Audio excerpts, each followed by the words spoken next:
This episode is brought to you by Competitive Edge Research and Communication. Competitive Edge Research and Communication is San Diego's premier polling firm dedicated to quality research since 1987. John Nienstedt, president of Competitive Edge, proudly supports Voice of San Diego and other local civic organizations.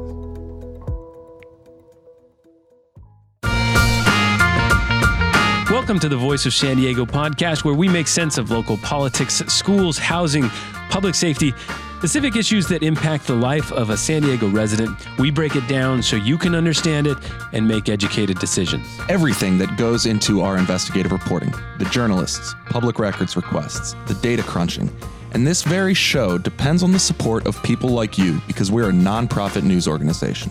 Enjoy the show. Welcome to those of you listening on News Radio 600 Kogo. My name is Scott Lewis, and I'm here with my friend Andrew Keats. What's up, my man? And another one sitting in this room. Another guy. Another male? Large man. Yeah. Dallas McLaughlin. The second time you've called me large today. I think I just realized you're a very big man. I am a big man. How tall are you? I'm 6'3". 6'3"? Okay. 6'3". I got a big frame, though. That's the thing. Yeah. I got big shoulders. Big shoulders, yeah. Mm-hmm. Hey, I got a question. So Yeah. what kinds of things can you not stop watching or being into that terrify you, that you don't like, but you're just drawn to them? Is there anything like that? See, so for me, I'm really attracted to stories about stress, very high level stress situations. Okay. And it's like more than a horror movie to me. It's like, some guys are into horror or whatever. Like me, like watching somebody go through a very stressful situation is like my version of horror. It's like a roller coaster, right? So you want to watch footage of somebody who's like overbooked their day and is running late constantly? It would be like a good way to spend your time. I mean that would be a milder version. Yeah. Okay. So your favorite character in Alice in Wonderland was the White Rabbit. You're really into that character. Yeah. Yeah. Or like the Yeah. Yes, exactly. Precisely, the White Rabbit. Or like Apollo 13, right? There's a challenge. But they might die. Got to pull it together. Okay. I like that stuff. So tense. You like tension. Well, that's tension, but there's like here's a good. I've been really into the Bernie Madoff stuff lately. So there's a podcast came out, Podcast Supernova. Could not stand the host, but I listened to all the shows because it was very good. And I've been fascinated by the whole Ponzi scheme, by the Bernie Madoff scandal, right? Sure. So then I finished that and I read the book, Wizard of Lies. And then I watched the new HBO movie, The Wizard of Lies. I just dove all into Bernie Madoff. I think you're kind of claiming that there's some overarching theme about your love for this as opposed to you just consuming as much as you can about Bernie Madoff. Like 2 months ago, you couldn't stop reading about the opioid crisis. Yeah. And you just consumed everything you could about that. That's true. All right, fine. You saw right through me. Good job. Sorry. Thank you. What a jerk. All right. So, but anyway, there's one lesson I pulled out of this. This is really that got me. I've been thinking about it for 3 days. Okay. That's real. All right. I have. You can disagree with my diagnosis. I don't know you that well. There was a part in the book that's really good, The Wizard of Lies, where she's talking about the SEC and how the SEC missed this, right? So the SEC, so Bernie Madoff was basically taking money from some group of people and handing it to another, right? And the people, he would say, look, your investment's going up. And it's not a lot, but it's nice and steady. And, when people would ask for their money, he would take the money that people had invested and give it to them. And that built confidence for like decades, right? Could do that for a very long time. Yeah. It got up to be where the people thought they had a total of $65 billion. And they put in about $20 billion. $65 billion, that's a lot. Big. So much money. It's a lot of money. And so there was a moment in 2005 when the SEC was right there, was gonna uncover this thing. And all they had to do was make one call to say, does he trade the stocks and options and whatever that he says he does? So all I have to do is make one call, and they don't do it. And what she diagnoses, I think, is really good, is that they had basically been investigating him for what's called front running, right? Front running, where you're going to invest a ton, and so that'll change the market, and so you make a little investment before that, and you kind of game it yourself. It's like an insider trading version, right? Mm-hmm. And so I that's had never heard of that, but that's very clever. Yeah, so that's what Impressed by people who've done that. Good for them. Yeah. That's pretty good scam. So there was a lot of people who thought that's what his gig was, Yeah. right? He invests his own money and then he takes everybody else's money and got. Yeah, and so that's how he got his all friends rich and stuff like that. Okay, so that's what they're investigating him for, and Are we going to talk about San Diego politics at some point? yeah, they cool. don't get to it. They can't figure it out, and it's because they never imagined that he was just taking the money. They never. They were looking for this one thing, and they were looking for it so clearly. And when they proved that he didn't do that, then that's all that mattered. Like they couldn't fathom that he had done this giant Ponzi scheme fraud behind them. Why was he on their radar for the front running suspicion in general? Well, there was a couple of journalism pieces, and there was a one guy who was a whistleblower who they would never listen to because he was a jerk. And they're like, this guy is not real. I was going to invest. It's not real. It's not real. Mm-hmm. And I think the lesson that came out of it, I've been thinking about, is just like, if you're stuck on one potential explanation, you're going to miss so much. Mm-hmm. And I see that all the time with our own journalists, with the San Diego's politics and everything. It just, it happens a lot, it feels like.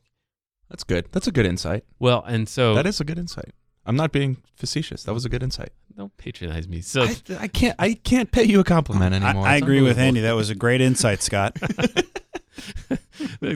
our guest today is Chris Lehane. Chris also started with a compliment, so this might be my day. Just things are all a lot of coming people up. saying Lewis. things to you they don't believe.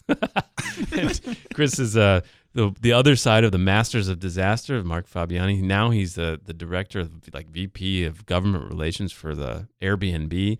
He's the guy going around trying to make Airbnb okay. Probably a low-paying job. Well, you can not stay doing places well. for free, though, I imagine. So that That's helps. funny. Yeah. He's like bunking with some grandma. Right? Exactly.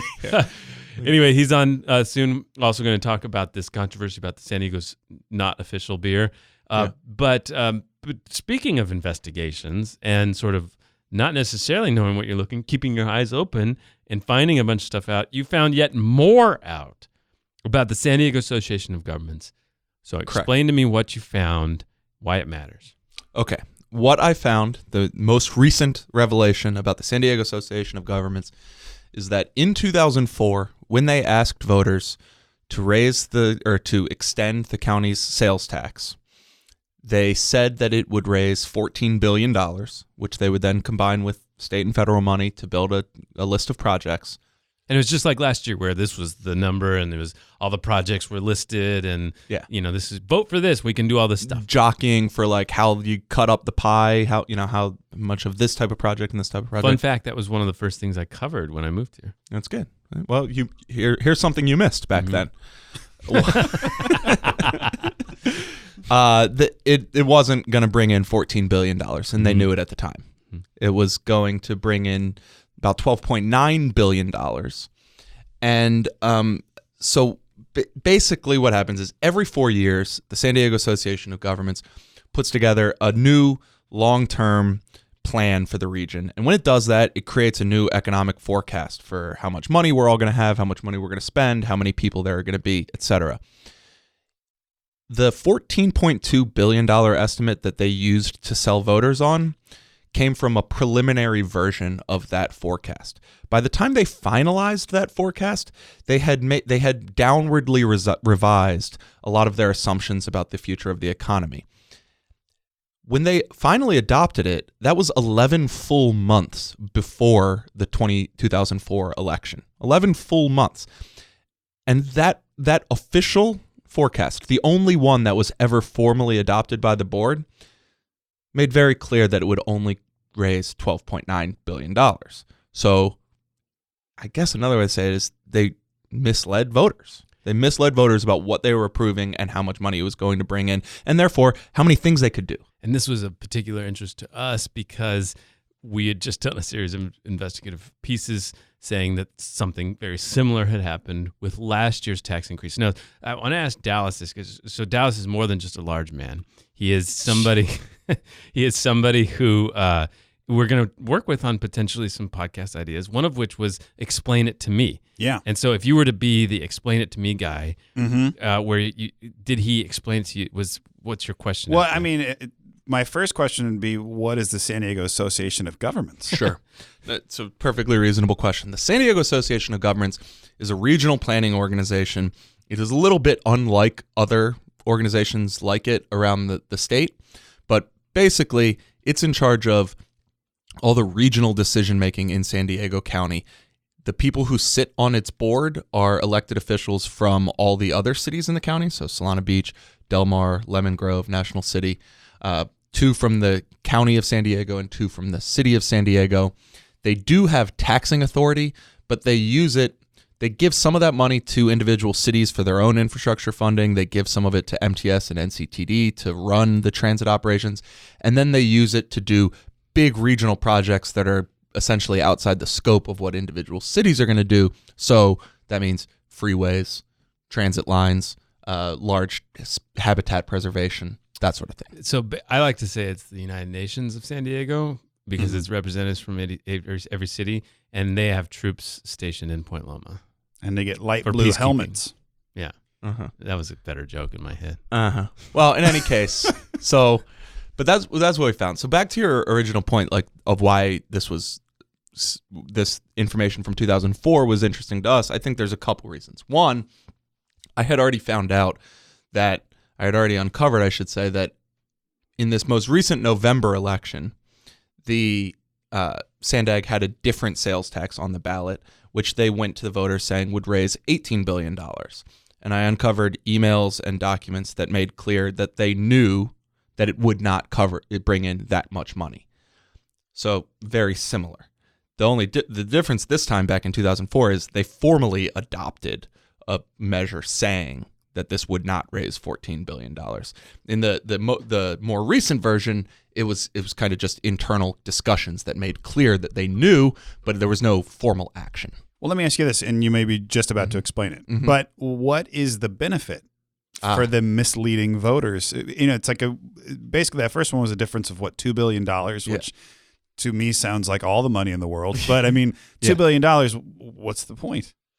So the ostensible benefit is there's all this jockeying when these measures come forward for support. Because you need 66.6% of voters to approve a new tax increase, you essentially can't have any dissent, which means you need to get people on board from the North County, and you need people on board from the South Bay, and you need people on board from the East County. And it's way easier to do that if you have enough money that you can offer them all projects that are going to make them all happy. Every time the pie gets smaller, that's one less project you have to potentially offer somebody that's going to make them interested enough to support the measure. Well, and also, or it could work on ideological lines that's $2 billion more dollars to offer transit advocates or environmentalists who want more habitat preservation or beach erosion. So more money equals more projects equals more pork to use to convince people to support the measure. The whole point SANDAG likes to bring up is that they match the dollars that come in with federal and state dollars. So $1 actually means $2 or $3.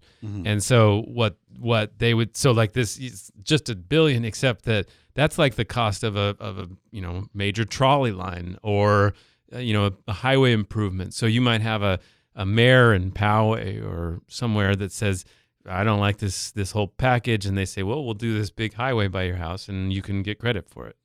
That works. They're hoping the number is small enough that no one would really notice. Like they're not going 20 billion when it's, that would be so noticeable. I think, I mean, like they use these forecasted numbers for other things as well. They're not only used to forecast tax revenue. So they don't want the numbers to be a fiction, right? They don't want to say, well, there's going to be 11 billion people in San Diego in 10 years, right? It's a real number. Right.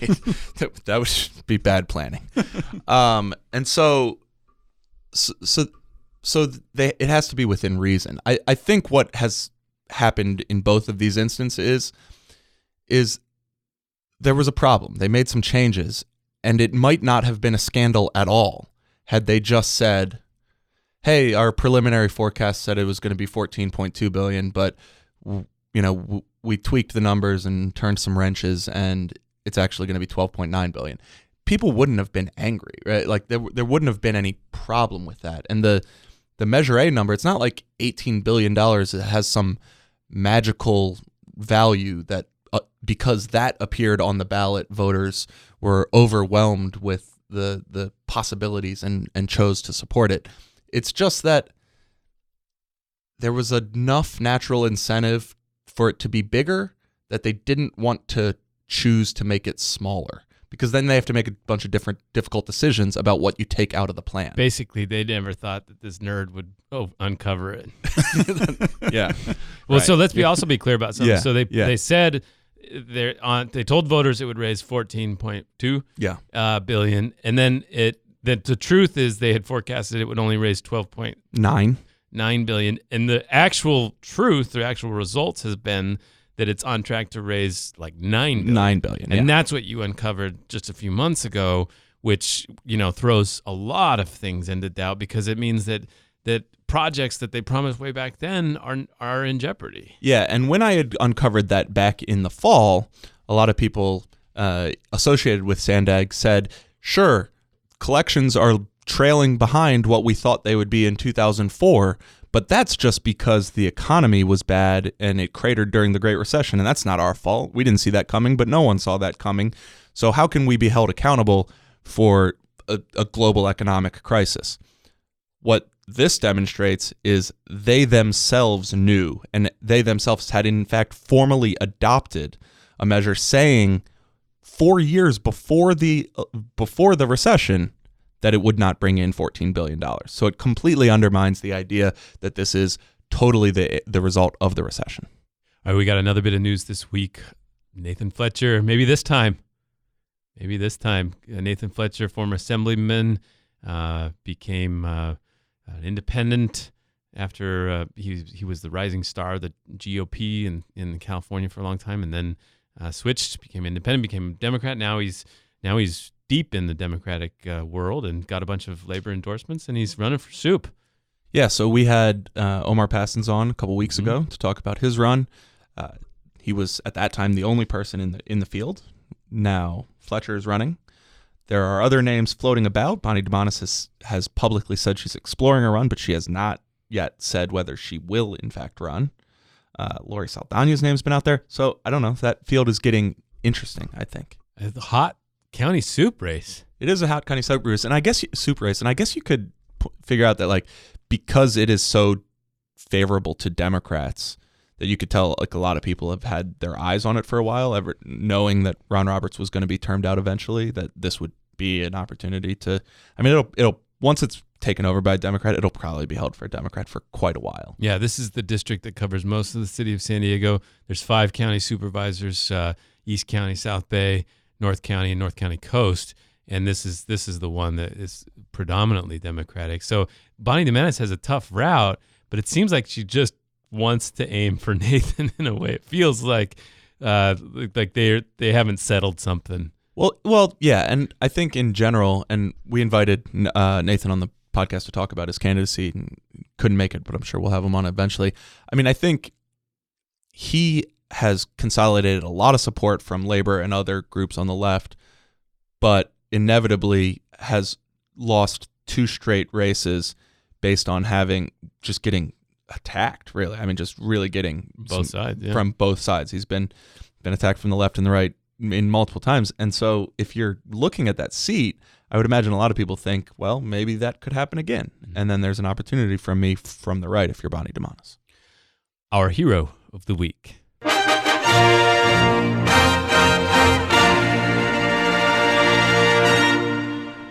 Well, we got a couple of things to talk about on beer this week, but we're going to give the hero this week to Jacob McKean, the owner and founder of Modern Times.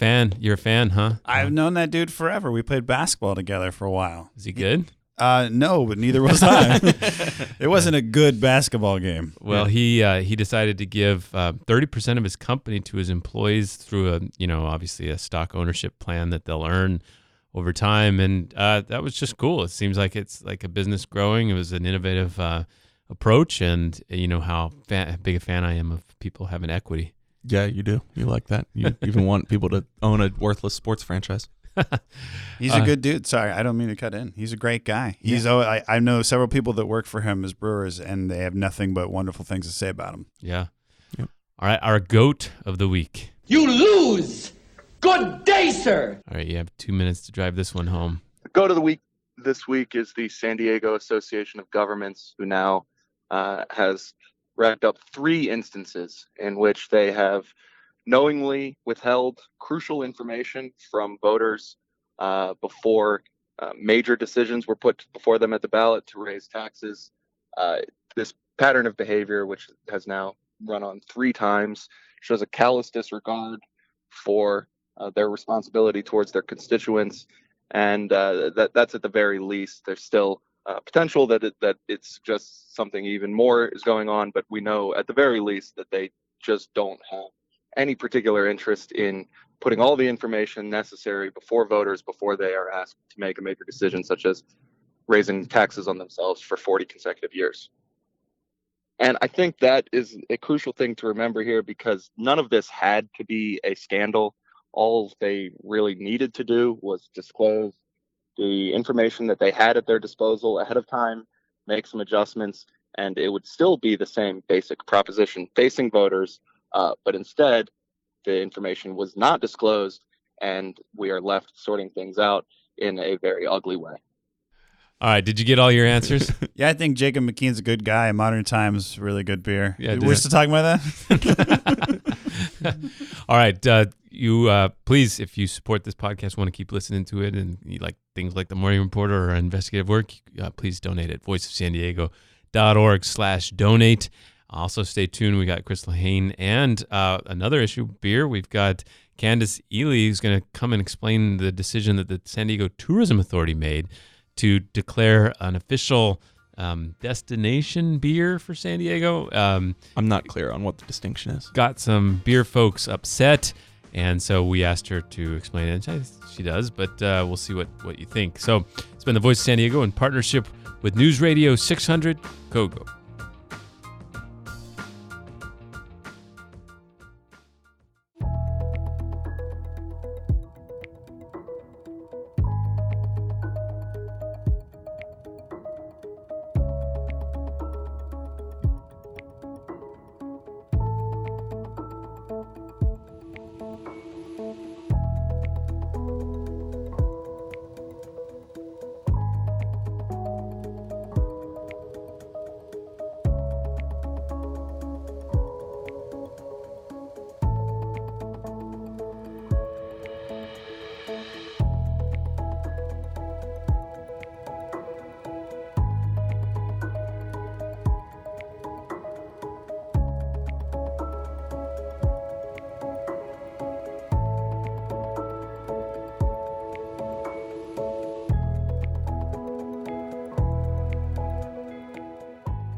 Okay, we are joined in the great Voice of San Diego podcast studio in downtown San Diego, the most popular podcast recorded in downtown San Diego that covers public affairs for the city and county of San Diego. I'm joined by Chris Lehane. Welcome, Chris. Thanks for having me. Not only the most popular, but the most influential and impactful, right? I mean, it's you'll see after you leave here, the buzz that you were even here will start to trail. It's the proverbial butterfly in Brazil, and then the next day, right? No, but no. As we were talking about this off air, I do want to on air compliment you and colleagues. This is an incredible platform you guys have developed here. Well, that's a great way to start. Thank you.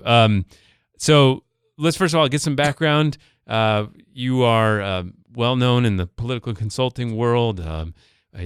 Just tell us what your background is, who you worked for, and what you're doing now. Whenever I get those questions, I always think of this is gonna date myself, but remember Admiral Stockdale in that debate in 1992? Who am I? What am I doing here on stage? But the quick version of it is I did spend a good chunk of my life in Democratic politics. I had the privilege and honor of working for President Clinton through most of his administration. Was Al Gore's press secretary in the 2000 campaign. And then after that, after Gore won but was not sworn in, which is how I look at it, made the decision to move to California and came out with my then fiance, now wife, and have been out here since 2001. Ran a consulting firm for about 15 years, which was great. A little bit in the entertainment business, sports business, politics were still a very big part of it, crisis management, and then ultimately made the decision about 2 years ago to join this company that no one's ever heard of called Airbnb as the head of global policy beginning in the fall of 2015. And that's what I've been doing for the last year or so, last 2 years. So you were partners with, you were one of the masters of disaster, right? Yes. With Mark Fabiani. Yes, Mark, who is a San Diego resident, lives down here. Got to know Mark originally in the 90s when we both worked together in the first term of the Clinton White House. He left after the second term. I stayed. And when I came out here, he was my business partner when we started a consulting firm. Yeah. So, okay, Airbnb, you're in town. What are you doing here now? Are you, did you fix the big problem? We got a big dilemma. We don't know what to do. Did you get it all settled? It's I'll sort of zoom out for a second and come back to that, which is, over the last year or so, I've done about 350 plus partnerships with governments all over the world. And for me, who loves history and love politics, it's great. You go to all these places, you spend time, because housing typically is some reflection or manifestation of politics, culture, history, people.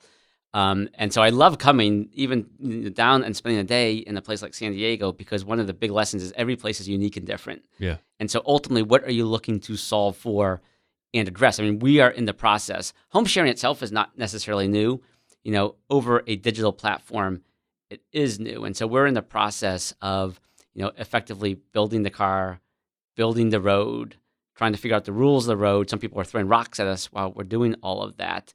And so it's really, really important to come down and spend time in a place like San Diego, talk with the elected officials, the regulators, people like yourself, get a real sense of what the city is ultimately looking to solve for, because we've done so many of these now globally that we can typically come up with a path that works ultimately for the city and ultimately for our hosts who really do use our platform to generate economics that they depend on. So let's zoom out before we get Sure. into San Diego stuff. So what part of the sort of Airbnb story or challenge is actually regulatory versus market? Like if the company gods were to say, like, let's solve all our problems, would the first one be regulatory, or would the first one be market? No, I think it's more the latter, and to be precise, more market. But let me explain what I mean by that. First of all, I did say home sharing is over a digital platform is new. I mean, I always do point out that hotels actually originally disrupted home sharing. Home sharing existed before there were hotels. I always point out that, like, Abe Lincoln did home sharing when he was running for office, right? This has existed for a long time. But you think this company was created in 2008 by three millennials. Two of them were living in an apartment on Rouse Street in San Francisco. They couldn't make their rent. They were art students. They had just graduated from art school. They weren't tech guys. And they came up with this idea of making their airbed mattresses available for a weekend when there was an art conference to help make their rent that month. They did that. Sort of this idea was born. Again, an idea that had existed, but had not existed at the same time that these digital platforms and the technology was coming online. And so they created a website. Soon they had couches and empty bedrooms that were being made available, and then whole houses. And from there, you've gone to tree houses. You can do igloos if you want on sailboats. Yes, sail on Halloween last year. If you were interested, and maybe you can do this next year. Count Dracula's castle in Transylvania was available. About a month ago, we did the entire country of Sweden in partnership with the government to promote travel and tourism there. And so in that 8 or 9 years, we've gone from, today we have 180 million guest arrivals, people who've traveled on the platform. We're in 65,000 plus cities, 191 countries. But along that journey, and this ultimately gets to the question that you're asking, the biggest challenge has been, just explaining what this is to people. Because it sounds a little bit different. This idea that you're going to go stay a night, spend a night, in someone's home is just not the way people have typically thought about travel, even though it's how it originally worked. But at the key in terms of how we've been able to really grow is ultimately the value proposition. Obviously, I drink the Kool-Aid. I believe in what we're doing. But our platform is this people-to-people platform that is empowering typically middle-class folks to be able to leverage what is often their greatest expense, their home, and make it an economic generator. They make 97% of what they list their home for. And in a day and age when economic inequality is a big challenge and people are trying to find ways to make their economics work, this came about in that context. And it's one of the reasons why, at least on the host side, the people who are making their homes available, we've really taken off. On the guest side, this also came about as you began to get millennials coming in, the generation behind them, which is coming in now. And those folks in particular are really looking for authentic experiences. They're different than the baby boomers. They'd rather spend their resources, their time on an experience than on necessarily a material gain. So our base began with those millennials, and since then, has really grown beyond that. We now have a huge base with urban middle class folks. 55% of all of our hosts are actually women. A little bit unusual in most economic sectors, where you have women making the majority of the economics off of it. And so ultimately, it is a value proposition to both those guests and those hosts that have driven the growth. But the biggest challenge has been, and I think will remain, although it's changing every day, actually communicating what this is, what the experience is like. Once we get people to do it, they love it. Yeah. Over 70% of the people who choose to travel on Airbnb or become a host do so based on the recommendation of a friend or family member. I think there's, in my experience, obviously, and I live in a population that is probably pretty infused with this, but in my experience, people, by and large, understand why it's so attractive and enjoy it. I think that what's really interesting happening right now is there are people in neighborhoods who are concerned, obviously, about their quality of life. And I can't tell you how many calls. I mean, I got to be honest, my own mother, I'm sure she's listening right now, is part of, a group of people who are really worried about their quality of life in their neighborhood based on what's happening. And so what they always bring up is this idea of, okay, that's fine. Basically the same, it'd be fine to share your room, fine to share part of your house, fine to rent part of that out, fine to even rent out part of your home for a couple months. Yep. But what they describe all the time is this sort of mini hotel that gets formed in each neighborhood. Yep. And I think you're seeing this all across the country, all across the world, of people concerned about this. Where have you seen the most innovative solutions to that, and where have you seen the worst solutions to that? Yeah, a bunch of stuff in there, so let me try to unpack a couple of those. First, important point here, and San Diego's a little bit different in this regard, which is this activity has actually been taking place in San Diego since the 1950s. I actually went back before I came down here and took a look at the census data. And for example, and I'm doing these numbers off the top of my head, so I could be a little bit off, but generally these are pretty close. In 2010, there was around 8,000 homes doing short-term rentals in San Diego. Mm-hmm. Today, it's a little bit over 9,000.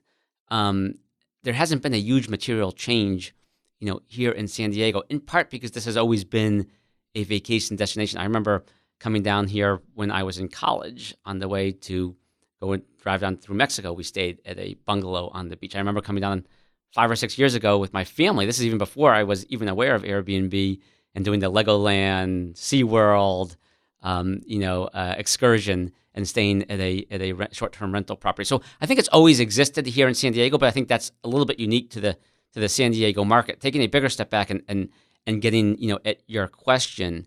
So I think what we have seen is that cities all across the world who've gotten this right have really understood that there are two kinds of quote-unquote home sharing.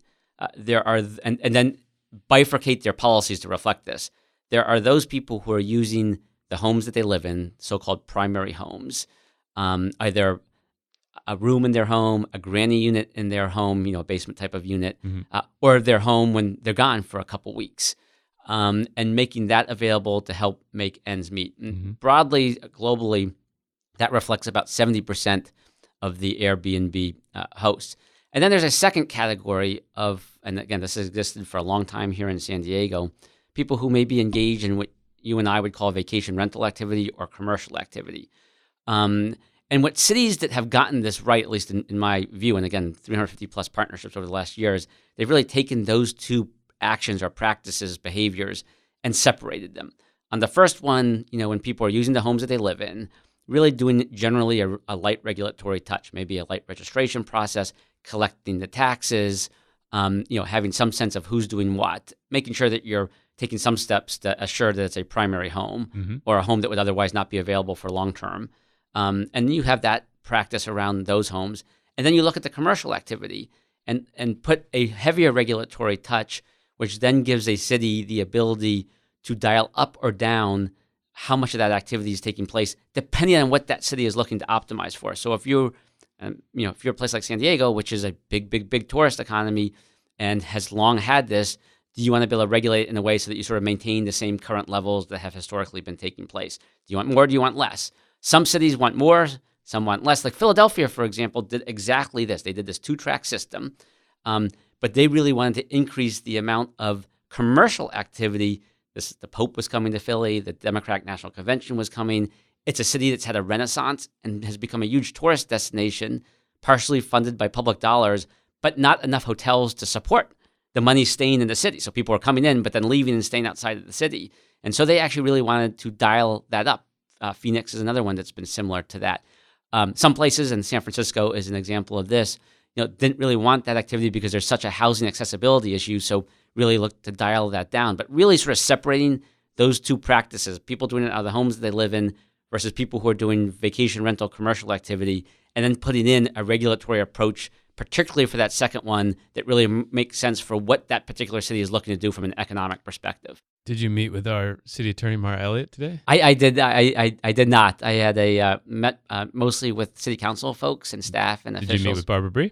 I'm always very careful about talking about who I met with. I'm more than happy for them to talk about it, but I do tend to try to be really respectful of them. Let me just say, I think I've met with the majority of the council today, and I think had good conversation. I think people are really digging in here. It's interesting to me that coming out of the conversations, there seemed to be one clear view that everyone seems to agree with, which hopefully we can work together on, which is to put in place an enforcement capacity here.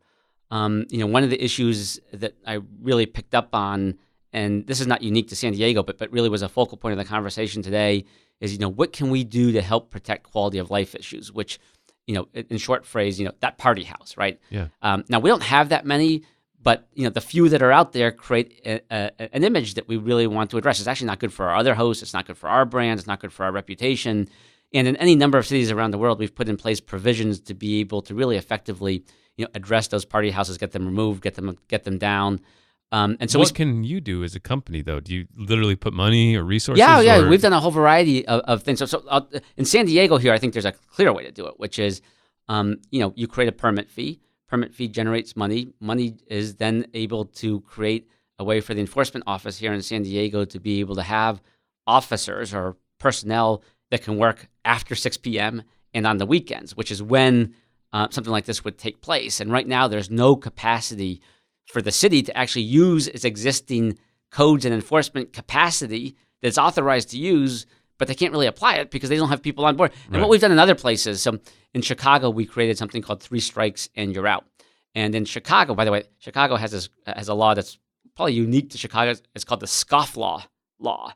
And basically, if the city of Chicago determines that you've been a scofflaw, which is noise, trash, garbage, just misbehaving as a responsible resident, that they can come to us and ask us to remove that person from the platform, which we do, consistent with the agreement. And they have a 3 strikes and you're out rule, which is if you're found 3 times over a calendar year to have violated, say, a noise ordinance, the city just comes to us and says, remove that person, and we remove them.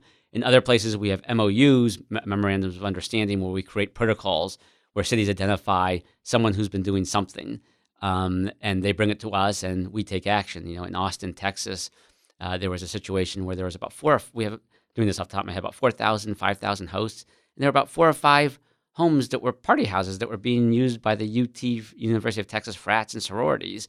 Everyone knew about them. The city identified them for us, and we removed them. And the issue got really quiet after that, because typically 99% of the people really do this the right way. They're inviting people into their homes. It's their homes. The guests understand that there's a certain conduct of behavior. I always tell people, I traveled in hotels for 20 years. I never made my bed. When I stayed at Airbnbs, I always make my beds, right? Yeah, but I think what people stress, though, is it's not just the party house. It's like, you come on vacation, you come and you unload your car, you're bouncing around, everybody's excited. It might be 11 o'clock and somebody's got to go to work the next day or something. And so that's the kind of thing I hear about a lot. And there's no way to fix that. That's just them saying, this shouldn't happen here. Yeah. So let me ask you, what do you do with a neighbor who has a loud dog? You call the police. Right. You can't really get much. Yeah. And that neighbor's there for how long? Forever. Mm-hmm. Right. What do you do with a neighbor who doesn't, take care of his garbage on a regular basis? Yeah, but that's like whataboutism, right? No, but the point I'm getting at here, and it's a fair point you're pushing back on, but these are not like unique issues that are suddenly materializing just because they're short-term rentals. Sure. In fact, what I would actually say, not to go into overspin mode here, but at least with the short-term rental, they're gone after 2 days, right? When you have a long-term neighbor and they have a loud dog, you're dealing with that on an ongoing basis with no ability, even under the current enforcement system. By the way, the proposal that we've suggested on the enforcement would actually create more money and resources to actually have people who could actually help address the dog. But there's a larger issue out here, right? Which is I do think that you're getting at a deeper, if I could, deeper philosophical issue, which is I do think that there are some folks who are really comfortable with the idea that our world is changing, that we have an open society, that we don't need walls, we don't need to close doors, we don't need to shut windows, that people come in, conduct themselves engaged, have an authentic experience in a community. And there are some, people refer to them as NIMBYs, they can refer to them wherever they want, who just don't have that same type of philosophical approach. But if at the end of the day, you're looking to do something concrete, which is to make sure that you are stopping bad party houses, to make sure that if someone is doing something that's inappropriate, that's keeping you up at night, or that is disturbing you, that there is a way to do it. I was laughing earlier today because someone was walking me through one of the hearings here, and one of the complaints that came out in a city public hearing here in San Diego was one neighbor complaining, and I think I'm quoting this almost exactly right, the joyful laughter of children in the pool over the weekend. The joyful laughter of children in a pool over the weekend was what their complaint was. And I think at the end of the day, there are some who embrace the joyful laughter of children and some who may not. Yeah, I've tried to. So I've been thinking about this a lot because my instinct is to be supportive of the sharing economy. Have you used it before? Of course. Okay. Yeah. But then again, like I'm being bombarded with people, and I've decided to chase it as a story because I think it really does illustrate a movement of something in San Diego that I feel is like right at the edge of sparking a fire. Now, I don't mean like it would be a dominant majority movement. In fact, I think it may not be a majority at all. Might just be a majority on the coast, which is significant politically. And I think it all it would take is somebody to light the match, and it would really turn into a kind of San Diego version of like a Trumpism or populism that could be really powerful in local politics. And I think what I've tried to understand it as is it is like that in the sense of like they feel like an invasion has happened, like that there's some sort of invasion in their quality of life. There's people who are not part of their neighborhood there's going to be a tipping point where their neighborhood flips from being a neighborhood to being a collection of these little hotels, and that's their fear. And I don't know how you address that, Phil. I have no idea how you humanize it somehow. Yeah, but I do think.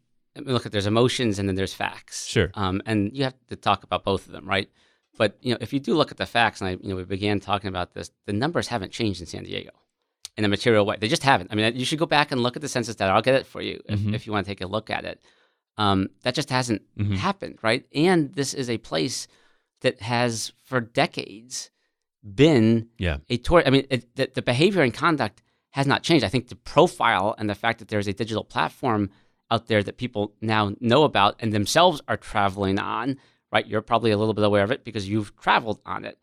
That may be different, but the actual level and type of activity here, has not changed. And what I would also say is that if you look at what has gone on in all these other cities, right? Once you actually put in place a regulatory structure that makes sense for that particular city, the issue disappears. Yeah, I don't disagree that like there's probably some way to do that. I think that the people who are opposed to it you can't win them over because I think that they do believe that there's nothing but a ban that could happen that would satisfy them.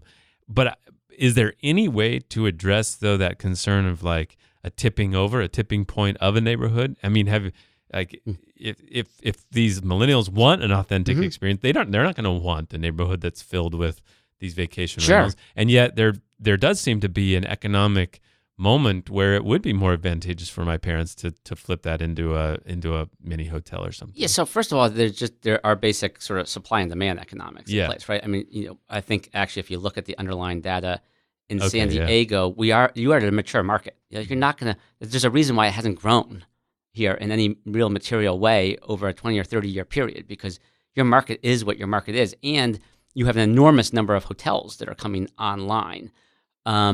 Which, by the way, I'll have all sorts of public subsidies and public dollars that go into them, right? I mean, all that stuff is taking place. So if you look at the San Diego market, it already is a mature market. I think fair to ask questions of, where does the city get its best return on investment in tourist dollars? And, again, 50% of our guests spend their money in the local community. You look at what's going on with ComCon next week. I think we have about 19,000 guests coming in, generating, I think, over $17 million, if I have my numbers right. I may be off on that. But a real contribution. But there are ways to get at, because we don't, and you're adroit to point this out, like, we know our guests want that authentic experience, right?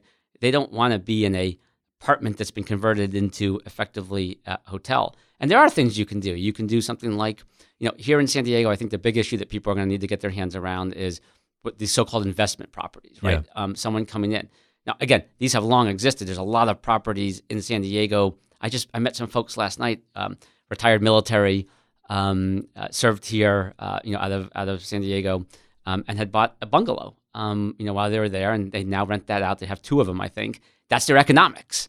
That's how they're living in their retirement period.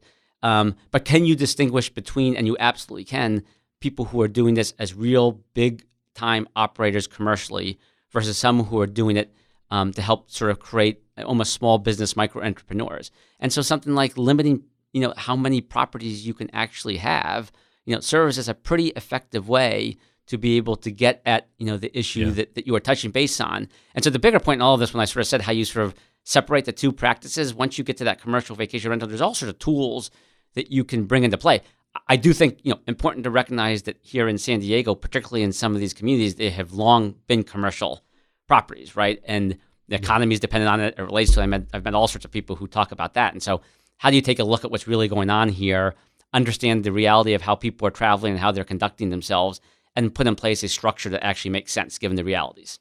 How can you ensure also that the fair share of taxes is being paid? So this is an issue. I think there's a legal action going on of some sort. I don't know the underlying issue, but there's just basic concerns that there's not the hotel tax being paid on this. So what are the stats on that, and where does it, how do we know that's the truth? Yeah, so we've gotten really good at this. I stood up before the U.S. Conference of Mayors in January of 2016. That's the group that represents about 250, 300 of the big city mayors in the U.S. And I said, I'm going to say something that I'm guessing no private sector entity has ever said before. Read my lips. We want to pay our fair share of taxes.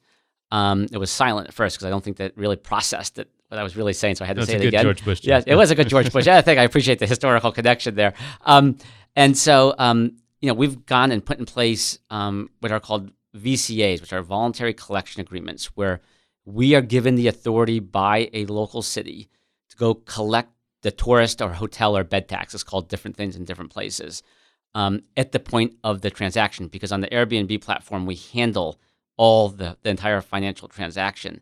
And, now I think close to 60% of all of our hosts in the United States are actually covered by these tax agreements. It's generating real money here in San Diego. Last year, we collected about $7.5 million. Through May of this year, we've collected $6 million, probably on pace for 12 or 15. On Airbnb, your taxes are being paid here. No question. There's no way that's just it's built into the system, and that's also one of our arguments. Step back for also make the point. We absolutely believe in regulations, right? We just think you need new laws for a new thing to still get at the public policy objectives that people have identified. And this is a great example of it, right? People have been saying, these short-term rentals, the people doing this need to collect taxes. Well, if you're, a teacher making your home available 30 times a year, you don't necessarily have the capacity to collect, pay back to the city, figure out how you get there, do all of those things. But the city is giving us the authority to do that, allows that to happen.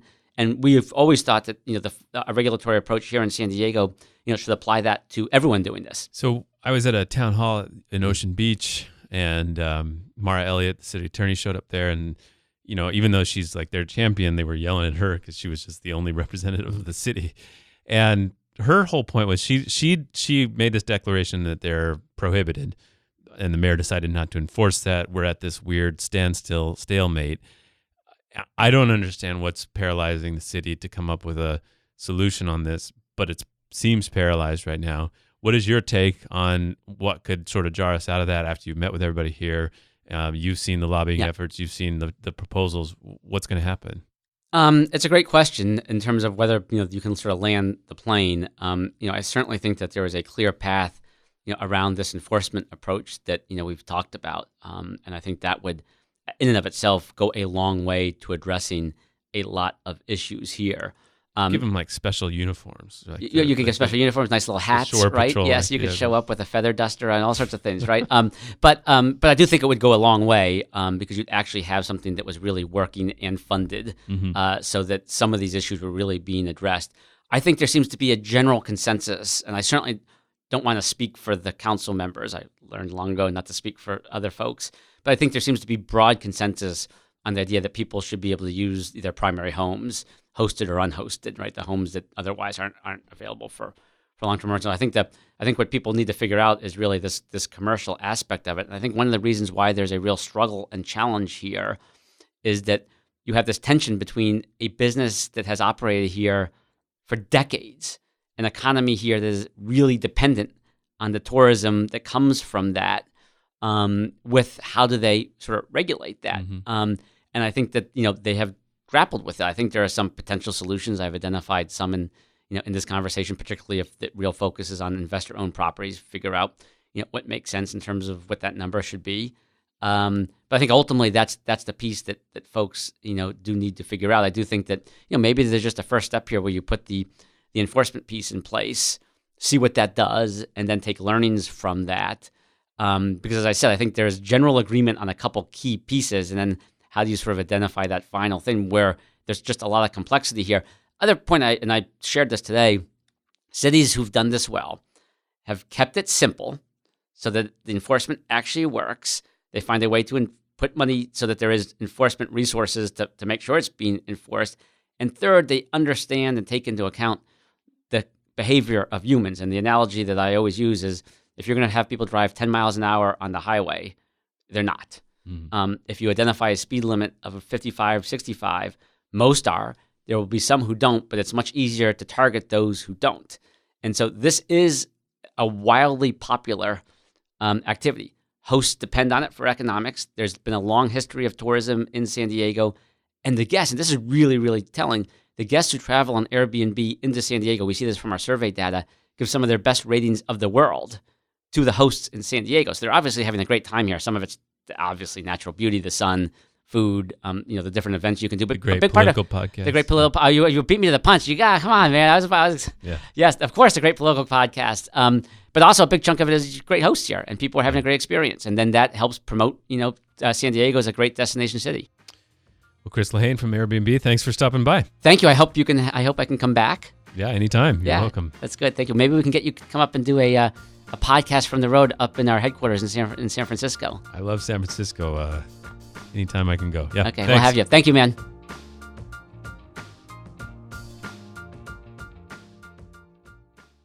Okay, so a lot of us were surprised to see the San Diego Tourism Authority announce that there was some sort of official beer declaration. Seems like the kind of thing you would normally do by like organizing a contest. The city council makes a decision. It wasn't that official, but a lot of confusion especially on the Twitter. A lot of people had good questions. There was some lack of clarity, and people had questions about it. Right, and so we wanted to get some answers about what exactly happened and why Bay City Brewery got this recognition. Was it how official it was? Well, we wanted to bring somebody on who could discuss this with us, obviously, and person who we thought of first was Candace Ely. Candace, welcome. Thank you so much. Happy to be on talking with you. Yeah, Candace is the Director of Communications at the San Diego Tourism Authority, and she was the one handling all the Twitter storm about this discussion. So first of all, tell us what happened. You guys named an official San Diego beer or just a San Diego beer, or exactly what happened?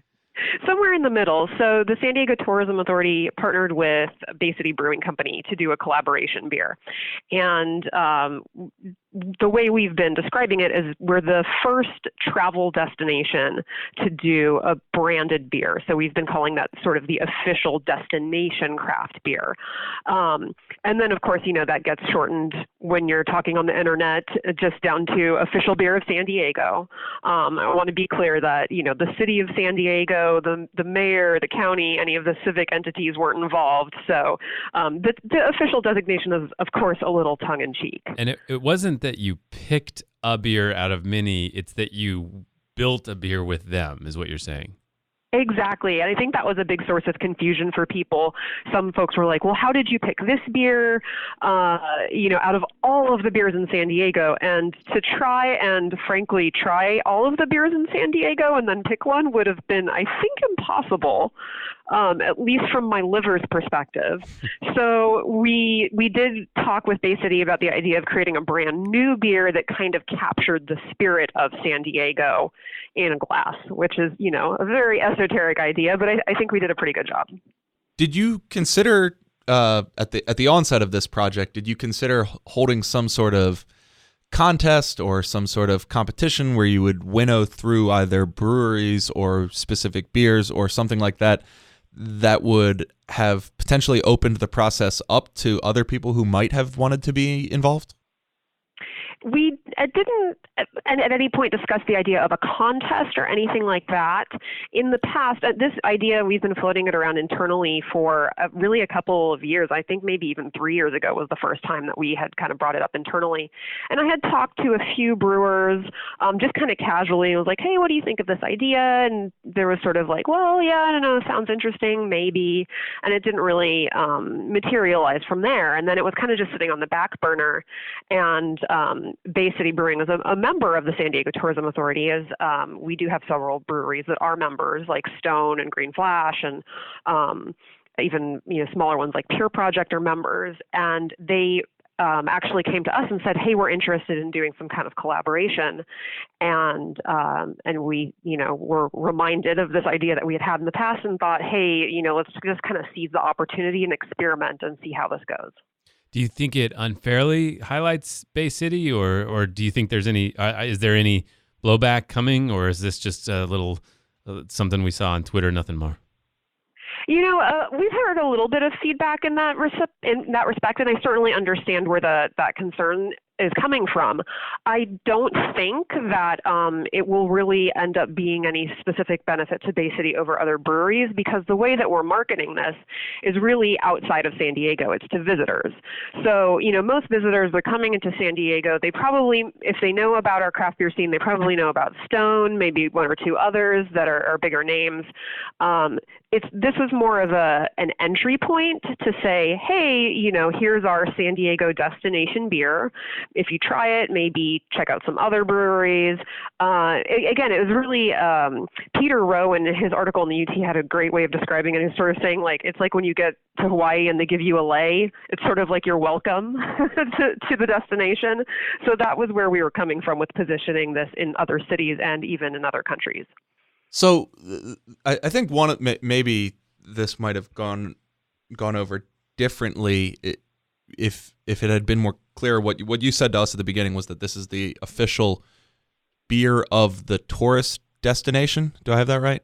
The destination. Yeah, we sort of shortened, the official beer of San Diego tourism. Okay, because as a community. Yeah.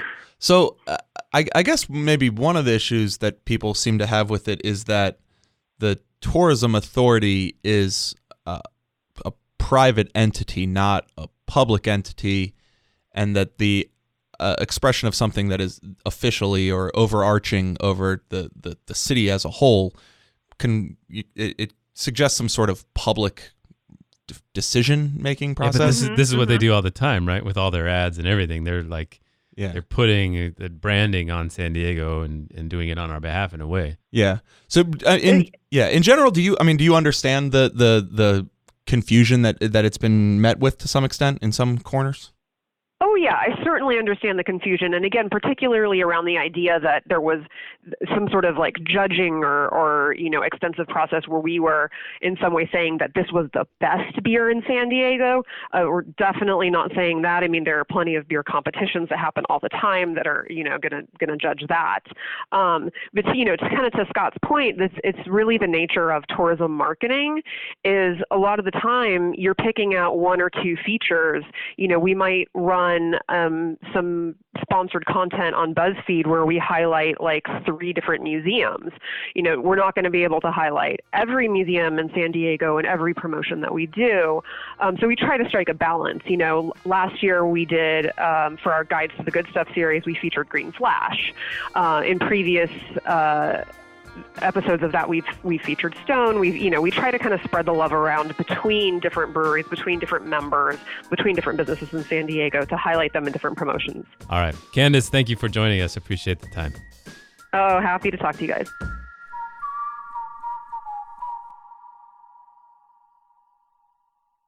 Today's show was produced by me, Andrew Keats, and Scott Lewis. It was recorded by Adam Greenfield in the Great Voice of San Diego podcast studio, where we also produce Good Schools for All and Kinsey Moreland's Culture Cast. Thank you to our partners at Kogo 600. Want to know about everything that's going on in San Diego? Check out the Voice of San Diego Podcast Network for shows about news, the arts, sports, and more. Visit voiceofsandiego.org/podcasts for more information.